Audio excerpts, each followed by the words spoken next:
President, it's a great pleasure and honor to welcome you, your Minister for External Affairs, and other members of your government here to Washington, and especially to welcome you back once again. I think it's most appropriate that this ceremony should be held between the White House on the one side and on the other between the Washington Monument and the memorial to Thomas Jefferson, because in a very real sense, our guest of honor today, the President of Tanganyika, has played a role comparable to those distinguished Americans in the founding of his country. President Nyerere led the fight, led the way, led the path to independence for his own country.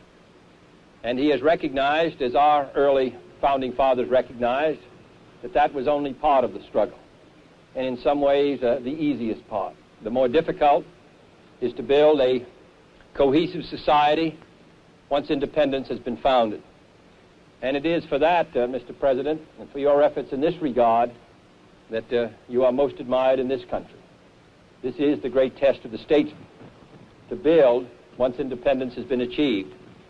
Your efforts to build a cohesive, open society, a free society, based on liberal principles, and also to build this society and this country as part of a larger organization of East Africa, has won the respect and admiration of the government and the people of the United States.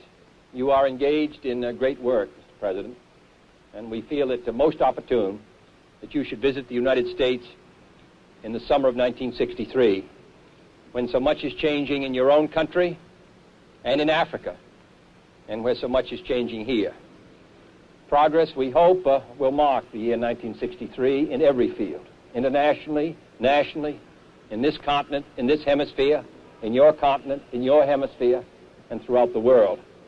And it is, therefore, a most happy occasion for all of us to welcome a distinguished leader of Africa, a distinguished leader of his own country, a distinguished leader for peace and justice throughout the world, the President of Tanganyika, President Nyerere.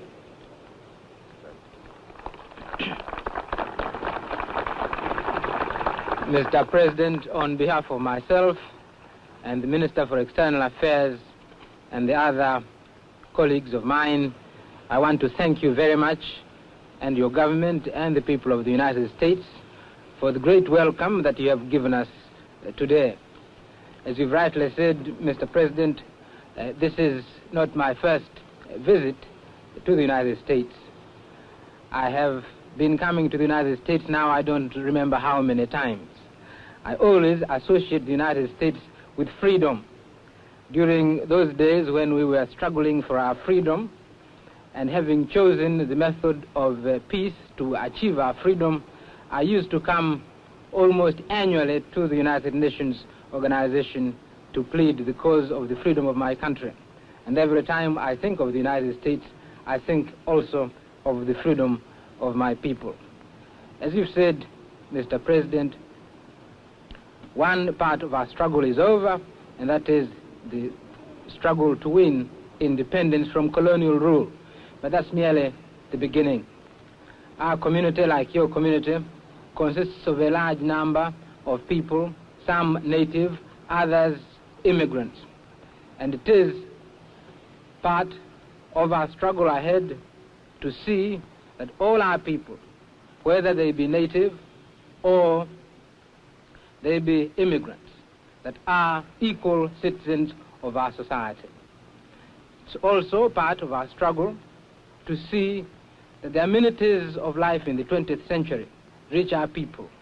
You know, Mr. President, that we're very, very far from achieving the goal of raising those standards of living without which the struggle for independence is not enough. But we are determined to carry on the struggle, and I'm sure that with friends in the world, in all parts of the world, we are certain to win that struggle too. I want to say once again, Mr. President, that I and my colleagues are most grateful, and we're looking forward very much to a few days in the United States.